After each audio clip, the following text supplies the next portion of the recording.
It's great to see you all. We really miss you, and we really wished that we could have done this in person, but at the time that we started planning this, we just had no idea what was going to happen this time of year. So here on campus, things are easing up a little bit. We still have to wear masks inside if we're around a bunch of people. If I'm sitting here in my office, I don't have to. And outside, we can roam around without masks on. And then there's still some businesses in town also that still require it. So it's getting better. And we certainly hope that all of you have been safe and healthy through all of this for you and your families. And we're going to get through this and get past it. Just all have to be a little patient. So anyway, we are going to just get right on going here. We're expecting about 75 people or so. Right now, I see we have 55 on the call, so we're getting there. So this is great. Usually our in-person registration is around 50. So this does help us to expand and reach more of you. And so we're really glad that you can join us this morning and tomorrow morning. We are recording all of these sessions so that if you have agents, if you have volunteers that were not able to join us, they're welcome to listen in. Whoops, sorry. So little housekeeping, there is Zoom housekeeping. I don't have to direct you to the bathroom, so you should know where your bathroom is, right? Mm-hmm. And your beverages. We do ask that you mute during the sessions so that our speakers can have full access to visit with you. Here's our schedule for today. We have a real brief welcome, a couple little other welcome things we want to do with you. And then this morning, our first speakers will be talking about the Blue Zone. We'll have a quick 15-minute break, and then we'll come back and talk about Kitchen Restore and Simply Produce. So we will try to be done hopefully around noon. That's plan A, right? And if technology works with us, we should be fine. Yeah. All right. So let's have a little fun. Try to have a little fun on Zoom, right? So let's have a chat blast. So here's the instructions. If you would open up your chat box, and this question here is, what is the strangest food you have ever tried? You can type it into the box, but don't hit enter yet. Wait till I tell you to hit enter, okay? So think about it. What is the strangest food you have ever tried? I'll give you a few seconds here to think about that. Get your answer typed into the chat box. Are you ready? Got it figured out? Okay, here we go. 3, 2, 1. Hit enter. Let's see what we got here. Oh, look at all these things coming in. This is really cool. Oh, a snake. Oh my gosh. Chocolate covered ants. What is that? Packets and peas and bird. You might have to explain that one. I don't know what that is. Snails and octopus. I haven't done those either. That's just too slimy for me. Alligator, Rocky Mountain oysters. Oh, this is cool.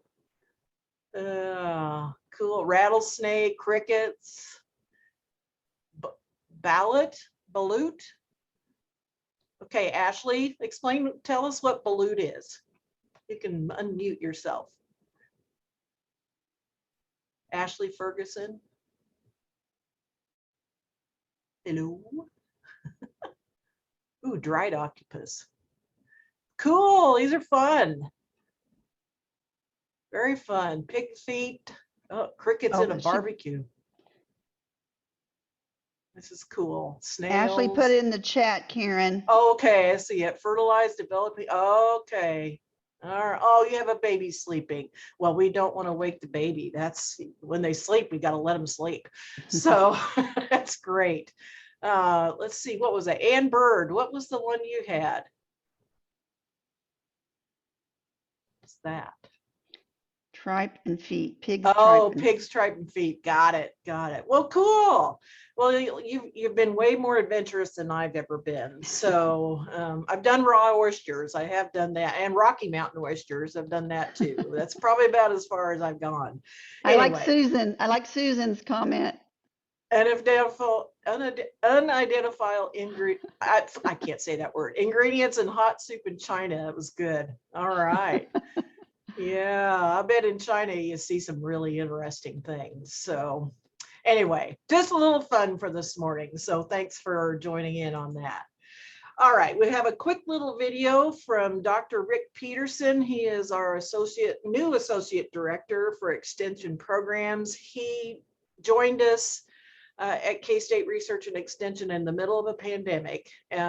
So he took the place of Dr. Paula Peters. Some of you may know her. She's been to this conference to visit with you in the past, but she retired. And so Dr. Rick Peterson is now in that capacity. So here's a little quick video. Good morning. I'm Rick Peterson, the Associate Director for Extension Programs. I want to welcome you to the 2021 State Master Food Virtual Training. The Master Food Volunteer Program allows K-State Research and Extension to expand our educational efforts to a larger audience than our agents could do alone. I want to thank you for your efforts to bring much needed education to our communities and for making a difference. The conference agenda looks packed with useful information and valuable updates. Once again, thank you for coming and enjoy the conference. All right.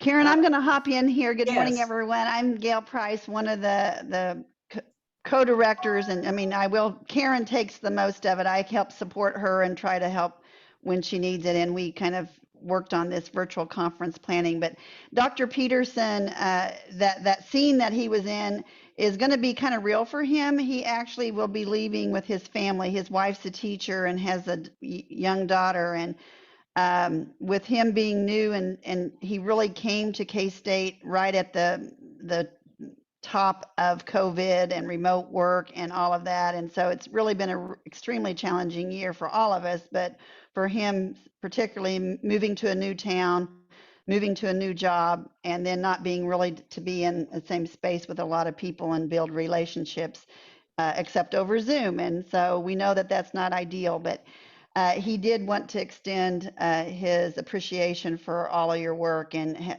gave that little brief video. But he and his family are leaving today to head to the beaches someplace here in Florida or I don't know. Remember, he's from Texas, so it may be Texas. Who knows?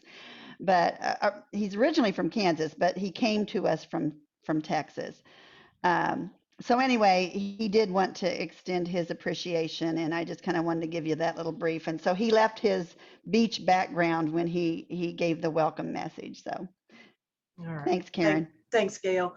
All right, I just want to give you a brief little update on this side of the Master Food Volunteer Program. This last year has really pushed us into putting the training into an online format. And I have to thank the three people here listed along below my name. Sarah Sawyer, she's the FCS agent in Sedgwick County. Susan Farley, the FCS agent in Douglas County, and Megan Doherty, who is the FCS agent here in Riley County, who has been really wanting to get this program going here in Riley County. And you know, pandemics just really messed that up. So, but she's been really gracious, and the four of us have been working really hard to get the training into an online system. Here on campus, we use a system called Canvas to do the training, to do education, online education for students. But there's also another side of that called Canvas Pro, which is more for extension programs like what we have, where we're not going to issue credit. It's anybody can, you don't have to enroll in a class or anything like that. It's open. So gives us a little more freedom to reach a lot more people. So we've been working really hard to get as much information into the system that we think is needed. We are thinking that this might be a little bit of a hybrid training where there is still some in-person along with the online training. We've had a lot of people request this type of training to reach more people, to make it a little more flexible. I know that all of you, when you went through training, that it was all in person during the week. And I know that's not feasible for everybody. And so hopefully here pretty soon, we'll be getting to the pilot phase where we'll give it a go and see how it works. And hopefully get it rolled out here in the next maybe year. I don't know. I can't predict anything anymore.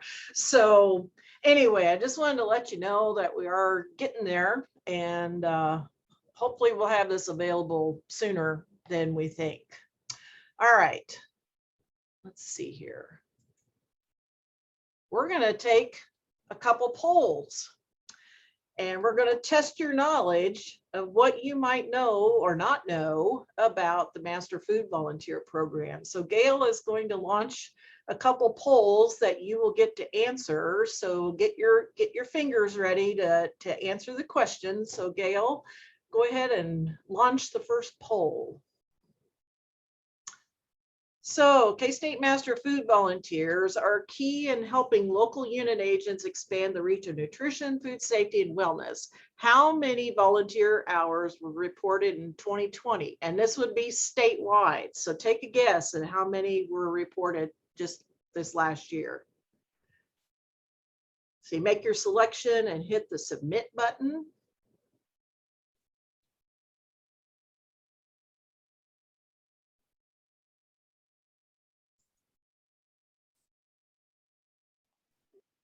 We'll give you a couple more seconds here if you haven't had a chance to.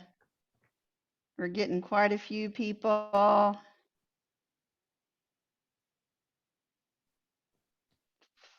5, 4, 3, 2, 1. Okay. So looks like I'm going to share the pretty results. close. Yeah. Looks like There we it's go. pretty evenly divided, 1950. And so, we're going to share the answer. So remember what you responded here in just a minute, but I have another poll that I'm going to ask you to respond to.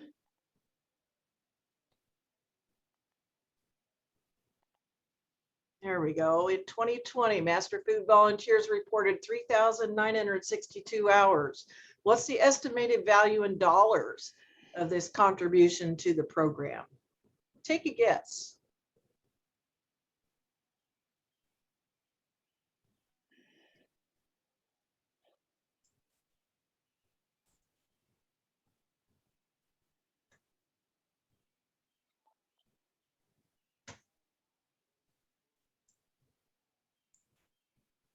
Okay, give you a few more seconds and we will end the poll and share the results.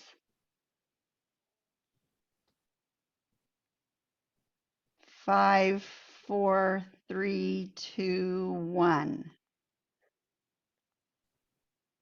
All right. So this one was a little, we had definitely a front runner in this one. So that's right. Okay, so let's give you the real answers here.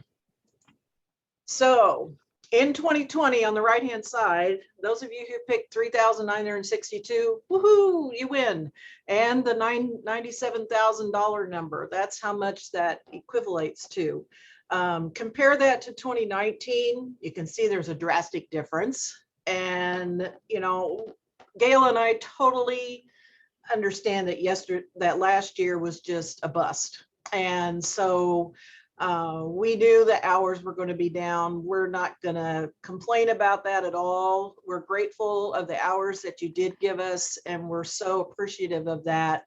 But it's also a reminder that you need to report your hours. For those of you that have been coming to this conference in the last few years, you hear me say this every time, that we truly do appreciate that you put in your work so that you get counted into the MFV Online system. If you're newer to the program, I know we've got a couple newer agents that are managing the program now. Let me know and I can work with you on this. But these numbers we do report to our administration, and oftentimes these numbers get used in our Kansas legislative report. So these numbers do make a difference, and we appreciate all the work that you do help us with. And I know your local agents appreciate you also. So thank you, thank you, thank you, thank you. All right. With that, I'm going to stop sharing my screen and we're ready to get started on our first presentation. Karen? Yes. Want to check, Joe, is the sound better? Yes, I got it working. Thank you. Okay. Okay. And I would ask, as we get ready to start into our first presentations, those, please, you know, at this point, we'll be kind of listening as learners. And if you can kill your video, I mean, not disconnect, but just hide your video so that we're really concentrating on the presentation. And then when we come back for any kind of discussion, or if you have a question, you can turn it back on. And that way it's not as distracting for people. They can pay attention to the presentation. So yes. All right, I'd like to introduce two of our co-workers, Sherilyn Jackson and Joe Arkabright. They are two of our regional FCS specialists. Sherilyn is based out of here in Manhattan, and Joe is out in the Northwest region, out in the Colby area. And both of these ladies and the others that are shown in this picture had a really fun opportunity here a couple of years ago to learn about the Blue Zones. So we asked them to share their experience and let you know what they learned. So Sherilyn and Joe, it's all yours. Great. Thank you, Karen. As Karen said, it was a really neat opportunity to be able to go to Ikaria, Greece with these ladies here, and we had the chance to just be immersed in one of the Blue Zones communities for several days. And we're going to talk about that experience some, but also what the Blue Zones are, what we've learned about the Blue Zones, and maybe as we talk, you can think of ways that you could incorporate some of these things into your personal lives, but also into the work that you do as Master Food Volunteers also. And this opportunity came about as part of, well, in extension, as the agents are pick an area of specialization that we want to learn and dig more deeply into. And so we have what we call program focused teams, and there's several of those teams. One of them is nutrition, food safety, and health. Another is the Adult Development and Aging PFT. And really this was a project and a program connected to the Adult Development and Aging PFT. I'm in the Nutrition, Food Safety, and Health PFT, and they were kind enough to let me join their group for this experience because I've been fascinated by the Blue Zone research for a number of years. And so it was just great to be part of that group. Pictured here is Dr. Erin Yelland on the left. She is our state specialist for adult development and aging. Christine McFeeder and Nancy Honig are in the Southwest area as local agents. And then of course, myself and Joe that you'll be hearing from here in just a minute. Erin and her colleague from Kentucky based their program Keys to Embracing Aging on the Power 9 commonalities of the people in the Blue Zones. And we're going to highlight those as well. And then in 2020, the Walk Kansas program focused on these same commonalities and the Power 9. So we've been using this information that and the experiences that we've had and what we've learned in some of our extension programming. So what is a Blue Zone? Well, first of all, one thing that we know is that genes account for about 25 to 30% of our longevity. and then the environment and lifestyle make up the rest. So that's pretty significant. If you think about 70 to 75% of your longevity and your health is impacted by the environment and your lifestyle, there's a lot that we can make choices about to help us live longer and healthier lives. And that's really what the Blue Zones research is all about. A blue zone is simply it's a non-scientific term. It's given to geographic regions in the world that are home to some of the world's longest, or some of the world's oldest people, and I might add also the world's not only oldest or longest living people, but also people that are living very productive, healthy lives. They are called blue zones simply because when Dan Buettner, who did this research, was searching for these areas, and he would just draw a blue circle around them on the map when they'd find these kind of hot spots, these zones where people tended to live longer and healthier lives. There were other researchers before him that started doing this work. They had really focused in on Sardinia, Italy, which has the highest concentration of male centenarians. They did the same thing. They were just drawing these blue circles around the areas on the map when they were finding these pockets of aging hotspots. It's now a trademark name, the Blue Zones LLC, and it reflects the lifestyle and the environment of the world's longest lived people. So we know that there are 5 of these there are more actually, but there are 5 that they isolated through their research as kind of the original, the predominant Blue Zones areas. And I'll just highlight each one of those for you briefly. And I might mention that the statistics we have about these 5 are pre-COVID. I've done just a little bit of reading to see how COVID has impacted some of the communities, particularly Ikaria, and I don't know, it'd be interesting to go back now and see if COVID impacted this, the older adults more significantly. I just really don't know, but these are pre-COVID statistics. Ikaria, Greece is the one that we were able to visit. It's an island that's home to residents who live 8 years longer than Americans on average. They have half the rate of heart disease and almost no dementia. Here, 1 in 3 make it into their 90s. A combination of factors seem to explain it. And these include the geography, the culture, the diet, lifestyle, and outlook. They enjoy strong red wine, late night domino games, and a more relaxed pace of life. They ignore clocks and time. They tend to just run on their own time. They enjoy clean air, warm breeze, and rugged terrain, which draws them outdoors into an active lifestyle. You'll see some pictures of Ikaria and you'll understand what we mean by rugged terrain. Loma Linda, California is the only blue zone that's in the US. And here you'll encounter a community of Adventists teaching us new lessons about the power of faith, friendship, and fruit. They live as much as a decade longer than the rest of us, and much of their longevity can be attributed to vegetarianism and regular exercise. Plus, the Adventists don't smoke or drink alcohol. And Sardinia, Italy, it's, as I mentioned earlier, home to the greatest concentration of male centenarians in the world. And here you'll discover healthy lifestyles that have not changed much since the time of Christ. Residents of this area are also culturally isolated.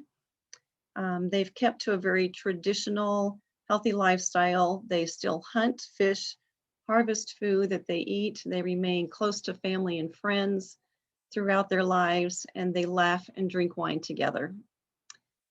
Okinawa, Japan is perhaps their greatest secret is the strong dedication to friends and family. They maintain a powerful social network that's called a moai. It's a lifelong circle of friends that support each other well into old age. The Okinawans also have a strong sense of purpose in life. It's a driving force that they call ikigai. And then Nicoya, Costa Rica, and this is a Caribbean nation. It's economically secure and has excellent health care. But other factors are at play as well, especially in Nicoya, which is an 80-mile peninsula just south of the Nicaraguan border. One is their plan de vie, or reason to live, which propels a positive outlook among elders and helps to keep them active. Another is a focus on family and a special ability to listen and laugh. The Nicoyan centenarians frequently visit with neighbors. They tend to live with families and children or grandchildren who provide support as well as a sense of purpose for them. So you may have heard some common themes in some of the things I mentioned about each one of these blue zones. And so I'm going to have Joe talk to you more about what the Power 9 are, those commonalities. Thank you, Sherilyn. Good morning, everyone. Really excited to be here. So ultimately, Dan Buechner and his team of demographers and researchers found that all blue zone areas share 9 specific lifestyle habits that we call the Power 9. Sherilyn was gracious enough to have this infographic you see on your screen created for Walk Kansas to accompany the theme that we brought back from our tour and that she has incorporated into that statewide program. So we're very grateful that she put this into a visual for us. The Blue Zones areas of the world share and benefit from a set of habits that we do call the Power 9, practices that altogether increase longevity, health, and happiness. This research has shown us that sets of behaviors and outlooks benefit people in these ways. They tend to lead longer, healthier lives, not just longevity for the sake of the number, but also with vitality. Engagement with family and friends, and daily routines into your 90s and well beyond. They share lower rates of chronic diseases such as Alzheimer's, cancer, depression, and dementia. They embrace quality relationships. Part of the key to life and in alignment with Blue Zone habits is active engagement with community, friends, and family.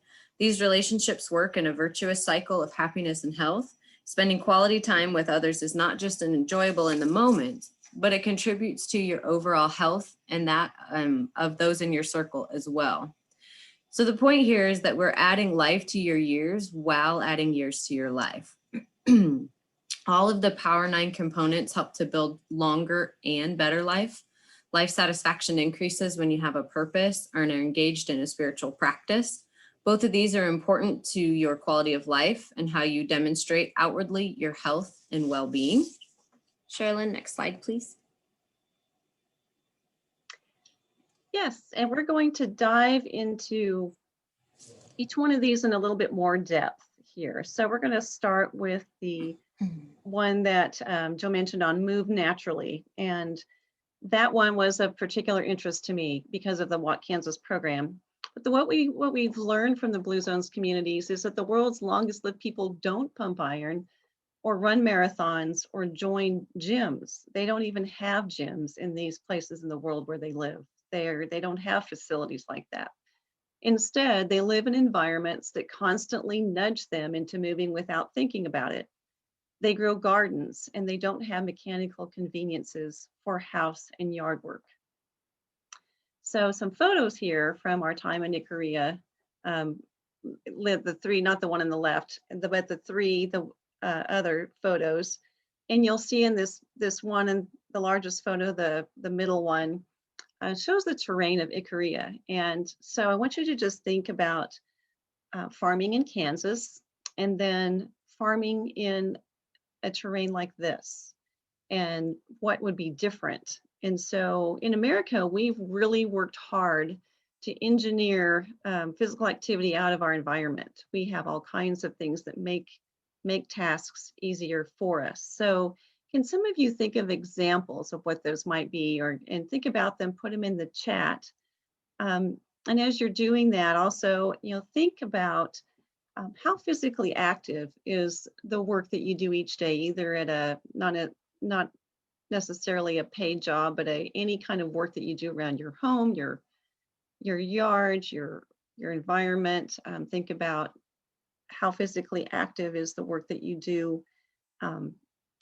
And also, if you were on the 8th floor of a hotel and you needed to get to the 10th floor, how would you get there? Would you take the elevator? Would you take the stairs? Do you have a a sport or a hobby that's active that you enjoy doing, and how often do you do it? Or if you need to pick something up from the store that's a half a mile away, how are you going to get there? Are you going to hop in your car and drive, or are you going to walk, or would you um, or would you walk, or would you ride your bike?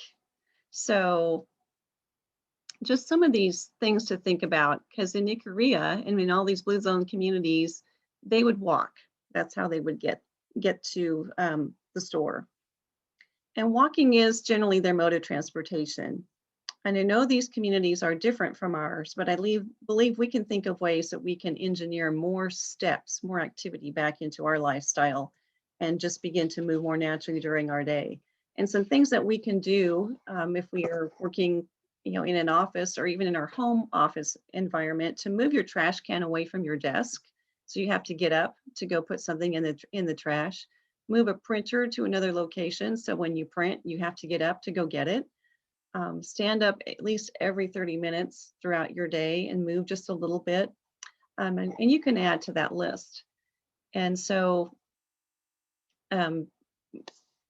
these are things in addition to the physical activity guidelines that we promote of getting around 30 minutes of moderate activity, intentional activity each day, but to just move more naturally throughout your day. How can you engineer movement back into your lifestyle?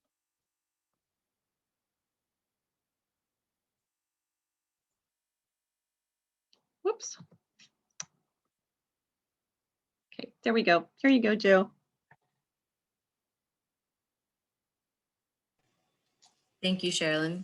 The next Power 9 trait that we'll talk about is knowing your purpose. So Sherilyn mentioned this briefly at the beginning of our presentation. The Okinawans call it Ikigai, and the Nicoyans call it Plan de Vida.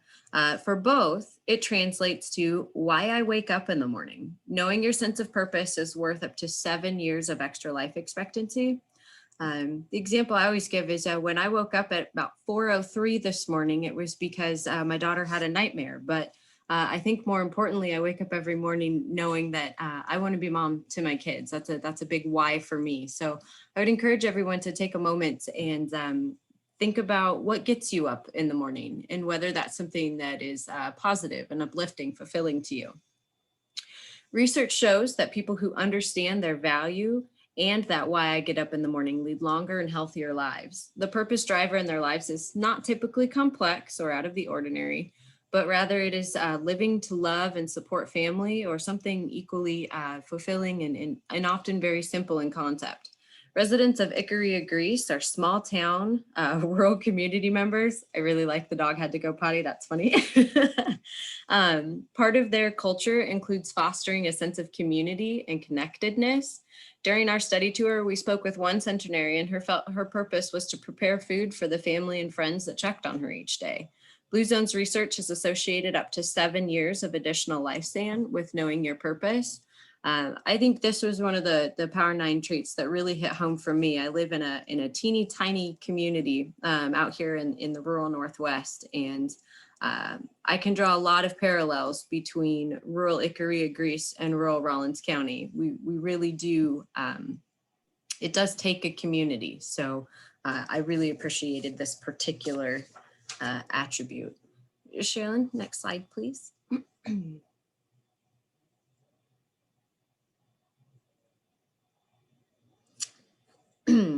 What the world's longest lived people have that we don't are routines that shed stress. So even the people in the blue zones experience stress. We all do. We know that stress leads to chronic inflammation. It's associated with every major age-related disease. But what the world's longest lived people have that we don't are routines that shred that stress. Okinawans take a few moments each day to remember their ancestors. Adventists take time to pray. Icarians take naps, and Sardinians do happy hour. Although Icarians in many communities in Kansas share a rural commonality, the pace undertaken by residents is notably different. Icarians do not embrace the hustle or bustle or a remote sense of urgency in any sense. Their definition of time or planning is very loosely based. For example, inviting a speaker to debrief our group tour at 6 o'clock in the evening might have resulted in a conversation at 8:30 or some point during the following day. Icarians claim their laid-back culture is the key to their ability to downshift. The key to stress relief is finding something that works for you. This can and should be different for everyone. Some people may find walking, gardening, or yoga as stress relievers. And for me personally, the idea of doing yoga is stress inducing because I just don't think I've touched my toes in a number of years. So just remember that it needs to be something that does work for you, but making a point to focus on practices that provide calm. Downshifting is one of the very valuable Power 9. Another is the 80% rule, which is stop eating when you're 80% full. Harahachi-bu is the Okinawan 2,500-year-old Confucian mantra said before meals to remind them to stop eating when their stomachs are 80% full. This 20% gap between not being hungry and feeling full could be the difference between losing weight or gaining it. People in the blue zones eat their smallest meal in the evening, or late afternoon, early evening, and then they don't eat really anymore the rest of the day. So they'll eat their largest meal most of the time around noon. A friend of mine has a similar take on this, and he calls it the enjoyment curve. And some of you know Denise Sullivan, who's used to be in Leavenworth County as an agent. It's her husband, Jim, who kind of developed this term. He calls it the enjoyment curve. It's that when you're eating and you're really enjoying your food and it's tasting really good, so you just keep on eating. And generally most of us eat faster than we should. And so by the time your stomach can get the signal from your brain that you're full or that you're satisfied, you've already eaten more than you needed, and you're past that enjoyment curve when you were no longer enjoying your food because you've eaten too much and you feel really, really full. So that's another way to think about it. But to stop eating when you're 80% full is one of the Power 9 commonalities. Another is the plant slant. They eat mostly a plant-based diet. Beans, including fava, black beans, soy, lentils, are cornerstones of most centenarian diets. And meat, mostly pork, is eaten on average only 5 times per month. And the serving sizes are small, 3 to 4 ounces, about the size of a deck of cards. And this might not be consistent for all of the Blue Zones areas, but they do tend to eat smaller amounts of meat and a lot more beans and greens, lentils and such. People in the Blue Zones follow more of the Mediterranean style of eating. So lots of fruits and vegetables, lots of beans and legumes, nuts, olive oil, fewer sweets, and very few added sugars. So one of the sources that I think would be that we use an extension that would be really helpful to you is called medinsteadofmeds.com. And we'll put that in the chat for you so that you can remember that. But it's an excellent resource on the Mediterranean diet. That is what I like about it is it's what we can apply here in the US. It takes the Mediterranean diet and really applies it to how we eat here. A little bit more on the plant slant. These are some foods that we enjoyed in Ikaria. And one of the things that was very common there was baked chickpeas. It's a dish that's served as like the star of the meal. And as you read about and learn about how life in Ikaria, the host will present these baked chickpeas in a very special way, much like we would present a turkey or a pot roast, but it would be the baked chickpeas. And using a cookbook and a recipe from Ikaria, the bottom middle picture there are some baked chickpeas that I've put together. And the chickpeas are not just plain chickpeas. They have vegetables and seasonings and maybe sprinkles of feta cheese and some fresh herbs on top. And so a really nice dish, actually. And then we've have other foods like a Greek salad, of course, very, very, very common there, with fresh feta, tzatziki, lots of vegetables, both fresh and cooked vegetables.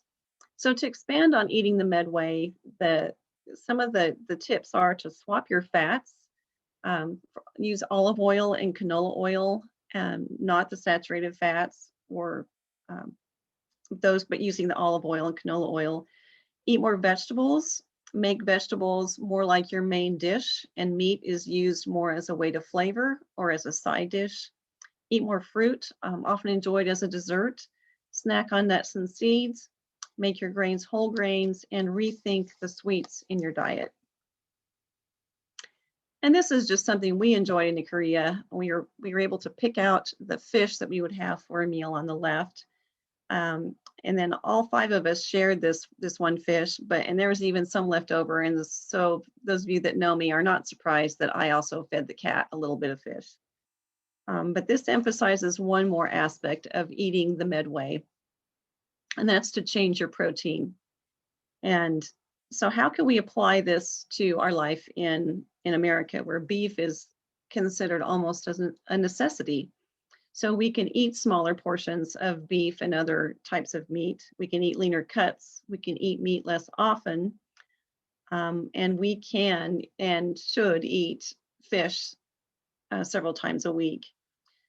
And just a story that I'll share is about my brother, who is a beef producer here in Kansas. And it runs in our family. High cholesterol runs in most of the men as they've gotten older, have troubles with that. And so my brother, even though he's a pretty thin, active fella, has too, but he was able to change and lower his blood cholesterol just with his diet.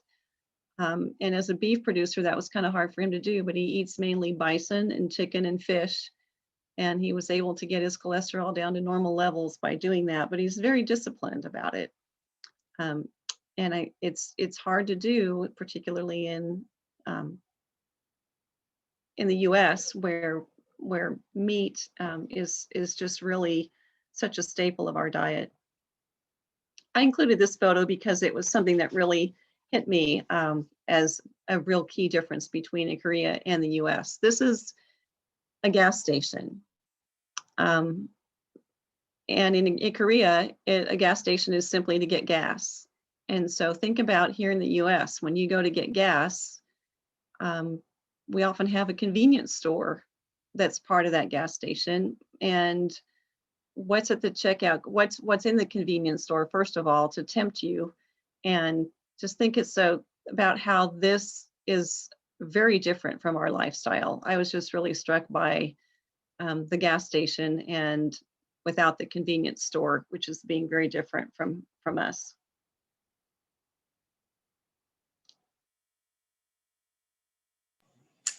So for those of you who are like me, you might say that this is the best news of all. Drinking red wine moderately, especially with friends, can boost your life expectancy. This Power 9 trait is called Wine at 5. And what we've learned is that you can consume alcohol and live to be a happy 100, but in moderation. This is up to 1 drink daily for women and 2 for men. We know from Blue Zone centenarians that this is true. People in 4 of the original Blue Zones drink alcohol moderately and regularly, but the trick is to have 1 or 2 glasses per day with friends and or with food. And no, you cannot save them up all week and have 14 drinks on Saturday. So wine in moderation has been shown to be beneficial if consumed as part of the Mediterranean diet, which is defined as the high consumption of beans, greens, nuts, olive oil, and whole grains, and a low consumption of meat and processed foods, just to reiterate what Sherilyn has been speaking about. This means that wine, as part of a healthy diet and lifestyle, can be beneficial to your health. It does not mean that wine will somehow cancel out the negative effects of a poor diet, such as one that's high in processed foods or saturated fats. Consuming wine alongside a meal can help the body absorb more of the flavonoids, which are artery scrubbing antioxidants from the food that is consumed with it. Resveratrol, which is a polyphenol found in the skin of grapes, is known to protect the body against damage that puts it at a higher risk for cancer, heart disease, and dementia. This compound can combat the formation of the plaque that is found in the brains of dementia patients.